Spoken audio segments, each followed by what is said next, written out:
السلام علیکم. Welcome to classic entertainment channel. امید ہے آپ سب خیر خیریت سے ہوں گے اور آپ کا دن بھی اچھا گزر رہا ہوگا.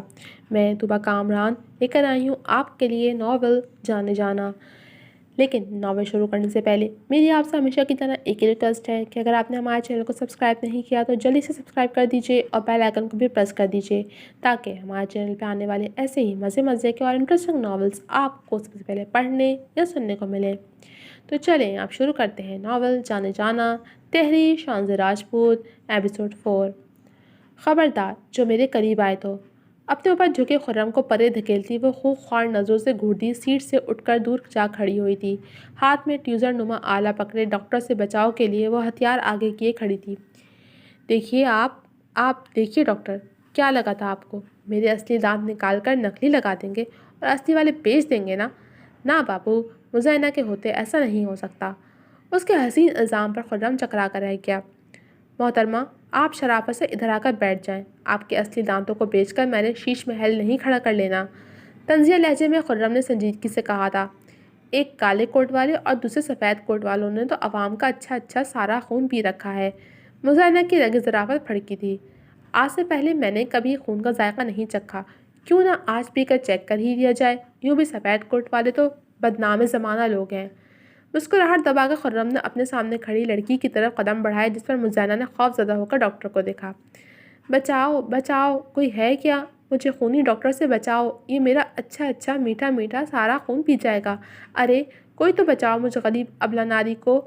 مزینہ نے اسے قریب آتے دیکھ زور سے مدد کے لیے پکارنا شروع کر دیا جبکہ خرم بے زاریہ سے اس کی نوٹنکی ختم ہونے کے انتظار میں تھا. یہ سن کے انجیکشن کا کمال تھا جو وہ اتنا بول پا رہی تھی اور شیر ہو رہی تھی.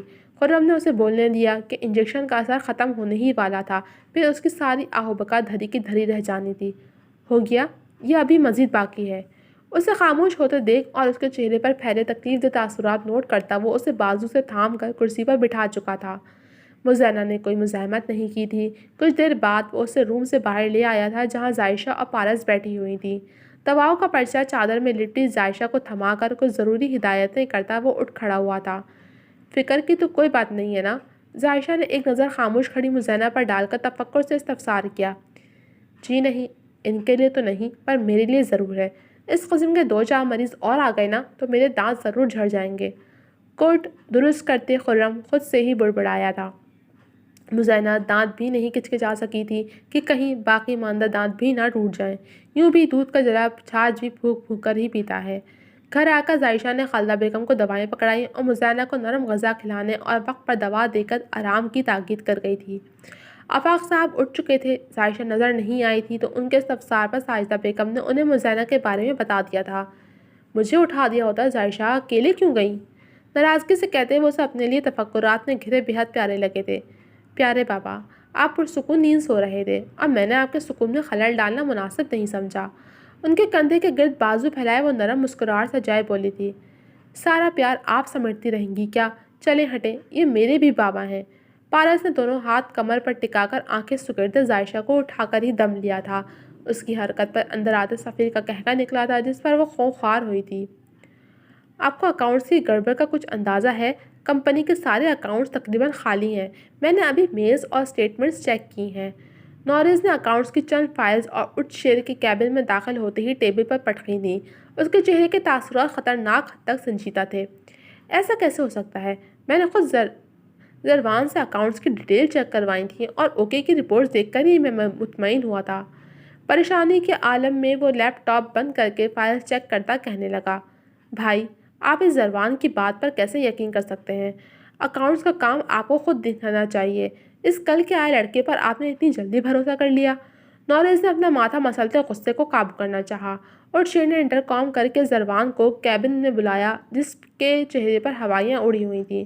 بظاہر تو اس نے کوئی ثبوت اپنے خلاف نہیں چھوڑا تھا مگر برے کام کا ہی اثر تھا جو وہ اندر ہی اندر تھوڑا بہت ہی مگر خوفزدہ ضرور تھا.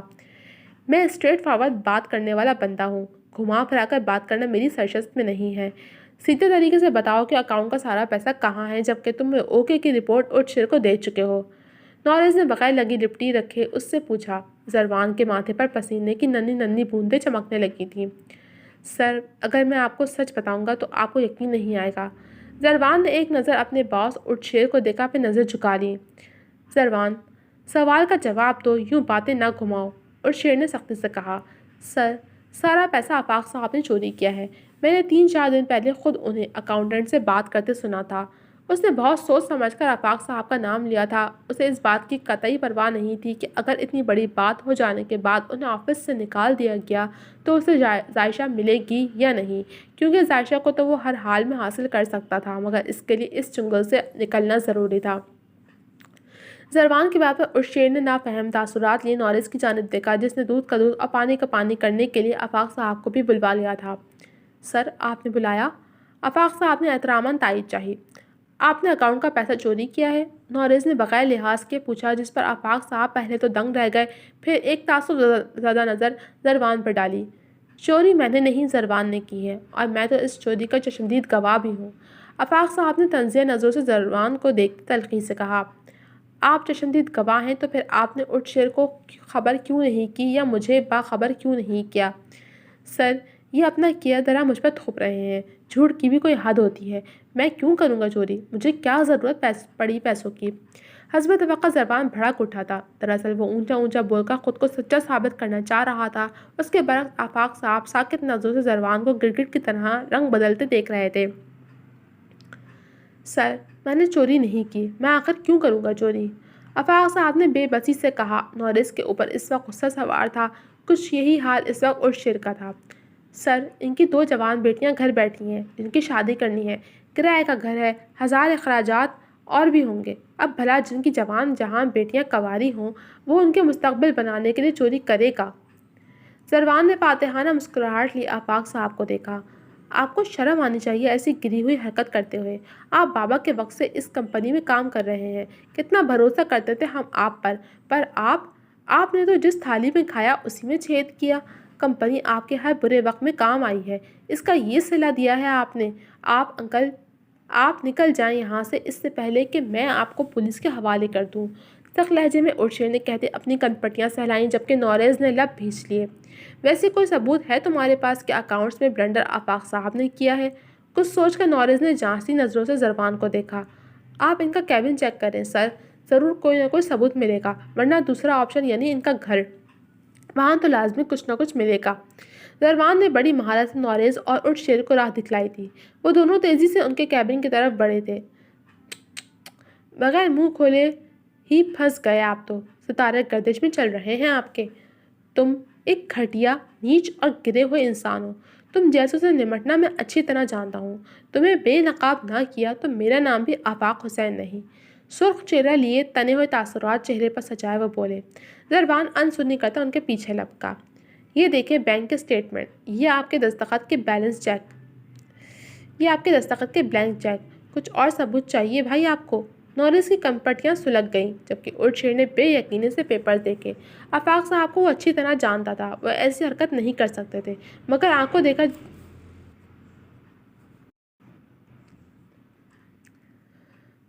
دیکھا جھٹلایا بھی نہیں جا سکتا تھا۔ میں ابھی اسی وقت اس شخص کو پولیس کے حوالے کرتا ہوں۔ جیل کی ہوا کھائیں گے تو عقل درست ہو جائے گی۔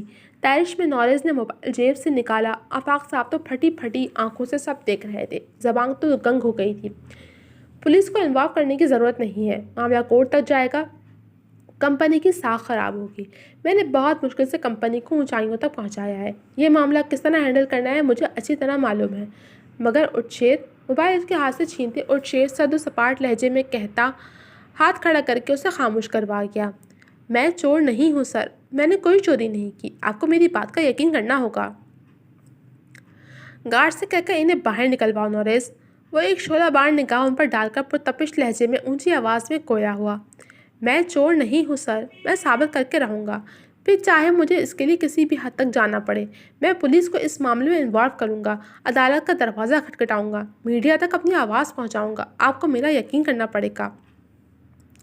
گارڈ کی گرفت میں جھٹپٹاتے آفاق حسن چیخ کر کہنے لگے، سفیر آج یونیورسٹی آیا تھا، گریجویٹ کے داخلے جاری تھے، وہ پرائیویٹ پڑھ کر اپنی تعلیم مکمل کرنا چاہتا تھا۔ ریگولر پڑھنے کی سکت اس میں تھی نہیں کہ سیمسٹر کی فیس ہی اتنی تھی، اب یا تو وہ پڑھ لیتا یا گھر چلا لیتا۔ پھر اس کے سر پر 2 بہنوں کی ذمہ داری بھی تھی۔ بے شک وہ عائشہ سے چھوٹا تھا، مگر بھائی تو چھوٹے بھی بڑے ہی کہلاتے ہیں۔ اسے اپنی ذمہ داریوں کا احساس تھا۔ وہ کسی بھی صورت اپنی تعلیم کو حالات کی نظر نہیں ہونے دینا چاہتا تھا۔ اس میں لگن تھی، آگے بڑھنے کی چاہ تھی، اور جن میں یہ دونوں چیزیں پائی جائیں تو پھر کامیابی ہر تناسب کا مقدر ٹھہرتی ہے۔ گیراج جمیل اور وقار کے سپرد کر کے وہ مطمئن سے یونیورسٹی نکل آیا تھا۔ ابھی وہ ایڈمن بلاک سے فارم جمع کر کے نکلا ہی تھا کہ سامنے اسی دن والی مغرور لڑکی اپنی دوستوں کے سنگ نظر آئی۔ سہاب بھی اسے دیکھ چکی تھی، وہ اسی سمت آ رہی تھی۔ سہاب کی آنکھیں سفیر کو دیکھ کر عجیب سے انداز میں چمکی تھیں۔ یہ تو وہی گیراج والا بندہ ہے سہاب۔ اس کے ساتھ چلتی ہیرا نے اس کے کان میں سرگوشی کی۔ کہ نئی اطلاع ہے بھائی، ہمیں تو پتہ ہی نہیں تھا۔ موزنی نے ناک سکیڑی۔ مجھے ایسا کیوں لگ رہا ہے کہ تم اس بندے کے پاس جا رہی ہو؟ رینا نے مشکوک لہجے میں کہتے سہاب کو گھورا۔ کیونکہ میں واقعی جا رہی ہوں، اور اب تم سب دیکھتی جاؤ میں کرتی کیا ہوں۔ بہت اسمارٹ سمجھتا ہے نا یہ خود کو، آج اس کی ساری اسمارٹنس دھری کی دھری رہ جائے گی۔ پورے اسرار سے مسکراتی وہ کسی شکاری کی طرح سفیر کو دیکھ کر اس کے پاس آ کر رکی تھی۔ وہ تینوں اس کے سامنے کھڑی تھی، مجبوراً سفیر کو بھی رکنا پڑا۔ دیکھو تو کون آیا ہے ہماری یونیورسٹی میں، ایک معمولی سے گیراج میں کام کرنے والا میکینک۔ اپنے دوستوں کو متوجہ کرتے وہ مغرورانہ لہجے میں اس کی ذات کو نشانہ بنا رہی تھی۔ پرائیویٹ داخلہ لینے آئے ہو؟ پڑھنا چاہتے ہو؟ آنکھیں پٹپٹاتے سہاب نے اداکاری کے تمام ریکارڈ توڑ دیے تھے۔ مزنی نے گھور کر سہاب کو دیکھا، پر اس پر خاک بھی اثر نہ ہوا۔ ہیرا کو بھی کہاں علم تھا کہ وہ سفیر کے ساتھ یہ سب کرنے کے لیے آگے بڑھی تھی۔ ہاں بھائی، اب ڈگری ہولڈر تو بند نہیں ہے، ورنہ تم جیسے کہ بس کی بات کہاں ہے پڑھائی کرنا۔ دن رات گیراج کے کام کرنے والے گاڑیوں کی کالک لگے ہاتھوں میں قلم نہیں، پلاس اور پانا ہی اچھا لگتا ہے۔ حقارت چھلکتے لہجے میں پیسوں کی جھنک بھی سفیر کو واضح سنائی دے رہی تھی۔ دن رات گیراج میں کام کرنے والے گاڑیوں کی کالک لگے ہاتھوں میں قلم اچھا لگتا ہو یا پلاس اور پانا، آپ کو اس سے کوئی غرض نہیں ہونی چاہیے۔ ڈگری ہولڈر کی بھی خوب کہی آپ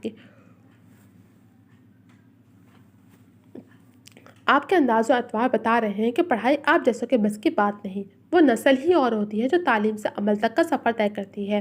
آپ محض ڈگری کی خاطر پڑھ رہی ہیں۔ کاٹدار لہجے میں سکون سے کہتا وہ اپنے سامنے کھڑی لڑکی کا سکون غارت کر گیا تھا۔ سہاب نے مٹھیاں بھینچ لیں۔ تم 2 ٹکے کے کار میکینک سمجھتے کیا ہو خود کو؟ میں تمہارا داخلہ منسوخ کروا دوں گی۔ جب کچھ بند نہ پڑھ سکا تو وہ دھمکی پر اتر آئی تھی۔ مجھے انتظار رہے گا، ٹھنڈے لہجے میں کہتا وہ اس کی سائڈ سے نکلتا چلا گیا، جبکہ وہ رینا کے ساتھ کیفیٹیریا میں آ گئی تھی۔ تم دونوں مجھے وہاں چھوڑ کر خود یہاں بیٹھی ٹھوس رہی ہو۔ وہ غصے سے سرخ ہو رہی تھی۔ بات سنو سہاب، مجھے کوئی شوق نہیں تھا وہ بکواس سننے کا، مزنی نے سموسا کھاتے نخوت سے کہا، جس پر سہاب کرسی گھسیٹ کر بیٹھ گئی۔ بکواس سننے کا شوق تو مجھے بھی نہیں ہے، پر اب جواب تو دینا تھا نا اسے۔ اس نے کندھے اچکاتے وجہ بتائی۔ بائی دا وے، بکواس وہ نہیں تم کر رہی تھی۔ ٹیشو سے ہاتھ صاف کرتی مزنی نے سہاب کے آواز سلب کر دیے تھے۔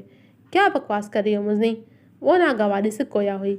جو خود بکواس کرتا ہو اسے اس سب کی باتیں بکواس ہی لگتی ہیں۔ تمہیں ضرورت کیا تھی اس بندے سے الجھنے کی؟ اب کچھ تو اس نے بھی کہنا تھا نا، منہ پر ٹیپ چپکا کر بغیرتوں کی طرح سن کر آگے نکلنے سے تو رہا وہ تب ہی کہی تھی۔ سہاب کی یہ عادت اسے سخت بری لگتی تھی کہ اس کے آگے سب خاموش رہیں اور بس وہ بولے، سامنے والا خاموشی سے ذلیل ہوتا رہے۔ اسی میں سہاب سکون محسوس کرتی تھی، مگر ہر بار تو ایسا ممکن نہیں تھا۔ اس بار سہاب کو جیسا ہی ٹکر رہا تھا۔ مزنی بیگ اٹھا کر جا چکی تھی، ہیرا بھی اس کے پیچھے ہی نکل گئی تھی۔ یہ مزنی کس لہجے میں بات کر کے گئی ہے مجھ سے؟ وہ صدمے اور غصے کی ملی جلی کیفیت میں تھی۔ رینا نے تعصب سے اپنی سرفری دوست کو دیکھا تھا۔ حماس کو ہوم ورک کروا کر روشنی نیچے آئی تو سہاب بگڑے موڈ میں بیگ صوفے پر اچھالتی اس کے پاس سے گزرتے ہوئے اوپر چلی گئی۔ روشنی نے ایک متصافانہ نظر اس کے بیگ پر ڈالی تھی جس میں کتابیں تھیں، اور سہاب کتنی بے دردی سے بیگ پٹک کر گئی تھی۔ وہ بیگ اٹھا کر پلٹی ہی تھی کہ نوریس کی گاڑی کی ہارن پر حیران ہوئی۔ اس وقت وہ آفس میں ہوتا تھا۔ خیریت ہے؟ اتنی جلدی آ گئے ہو آفس سے؟ سر درد سے پھٹ رہا ہے، ایک کپ چائے پلا دیں پلیز۔ صوفے پر دراز ہوتا ہوا التجائی نظروں سے کہتا ماتھا مسلنے لگا۔ اسے اصل غصہ تو اور شیر پر تھا جس نے نہ ہی پولیس کو انفارم کرنے دیا تھا اور نہ ہی کسی قسم کی دوسری کارروائی کرنے کی اجازت دی تھی۔ یہی بات اس کے غصے کو ہوا دے گئی تھی جبھی وہ سلگتا ہوا آفس سے ہی نکل آیا تھا۔ یہ لو چائے پیو اور بتاؤ میرا پیارا سا بھائی غصے میں کیوں ہے؟ روشنی ناتنائیہ سے کب اسے پکڑاتے پوچھا تو وہ خود بھی وہیں صوفے پر بیٹھ گئی تھی۔ آفس میں کچھ بلنڈرز ہو گئے ہیں اور ارشے بجائے کوئی ایکشن لینے کے اس قدر خاموش ہے کہ جیسے کچھ ہوا ہی نہیں۔ وہ چائے کے گھٹ بڑھ رہا تھا، چہرے پر پریشانی چھائی ہوئی تھی۔ وہ فٹ پاتھ پر چلتے چلتے بیچ سڑک پر چلنے لگے تھے۔ انہیں خبر ہی نہیں ہو سکی تھی، عزت جانے کا خوف، نوکری بحال نہ ہونے کا غم، بیٹیوں کی فکر، گھر کی ذمہ داریاں، اکلوتے بیٹے کے ناتواں کندھوں پر بوجھ، ایسی بہت سی سوچیں دماغ پر ایک ساتھ وارد ہوئی تھیں۔ ان کا دماغ کچھ بھی سوچنے سمجھنے سے قاصر تھا، صلاحیتیں جیسے مفلوج ہو گئی تھیں۔ گاڑیوں کے ہارن کی آوازیں بھی ان کی سماعتوں سے محروم تھیں۔ شام کا وقت، چلتا روڈ، گاڑیوں کی بھرمار تھی۔ سڑک پر چلتی سیاہ ہائلیکس میں بیٹھے شخص کے چہرے پر پراسرار سی مسکراہٹ ابھری تھی۔ تمہارا وقت پورا ہوا آفاق حسین، میں تمہیں اس ذلت بھری زندگی سے نجات دیتا ہوں۔ نہ تم ہوں گے، نہ ہی تمہیں پولیس کے چکروں میں پڑنے اور عدالتوں کے چکر کاٹنے کی زحمت پڑے گی، اور کمپنی کی ساکھ بھی برقرار رہے گی۔ محض ایک تمہارے مرنے سے ساری مشکلیں ختم ہو جاتی ہیں تو تمہارا مرنا ہی بہتر ہے۔ نفرت آمیز نگاہ سڑک پر چلتے آفاق حسین پر ڈال کر وہ گاڑی فل اسپیڈ پر ڈال گیا۔ چلتے روڈ پر آفاق صاحب اچانک کی تیز رفتار گاڑی کی زد میں آ گئے تھے۔ ان کے حلق سے ایک دل خراش چیخ نکلی تھی۔ لمحوں میں سڑک پر لوگوں کا ہجوم اکٹھا ہوا تھا اور سیاہ ہائلیکس اگلے ہی لمحے فراٹے بھرتی منظر سے غائب ہو چکی تھی۔ سن ہوتے دماغ اور بند ہوتی آنکھوں سے آفاق صاحب نے اپنی شریک حیات کو یاد کیا تھا۔ اپنے بچوں کو سامنے دیکھنے کی شدت سے خواہش ابھری تھی۔ انہیں ظاہشہ کا ہنستا مسکراتا چہرہ نظر آیا تھا۔ پھر دھیرے دھیرے ان کا دماغ تاریکی میں ڈوبتا چلا گیا تھا۔ کھلی آنکھوں سے بھی وہ اب سب کچھ دیکھنے سے قاصر تھے۔ وقت گزر جانے کے بعد نہ جانے کس اللہ کے بندے کے دل میں رحم آیا تھا کہ ایمبولینس کا کال کی گئی تھی، اور تھوڑی دیر بعد ایمبولینس آئی تھی اور لاش کو اٹھا کر لے گئی تھی۔ امی، بابا ابھی تک نہیں آئے، 7 بجے تک تو گھر آ جاتے ہیں۔ آج حقیقتاً پارس بھی پریشانی سے انگلیاں چٹکا رہی تھی۔ آ جائیں گے، ٹریفک میں پھنس گئے ہوں گے۔ کراچی کی ٹریفک کا تو تمہیں پتہ ہی ہے، جگہ جگہ پل کی تعمیر کے بعد بھی برا حال ہے۔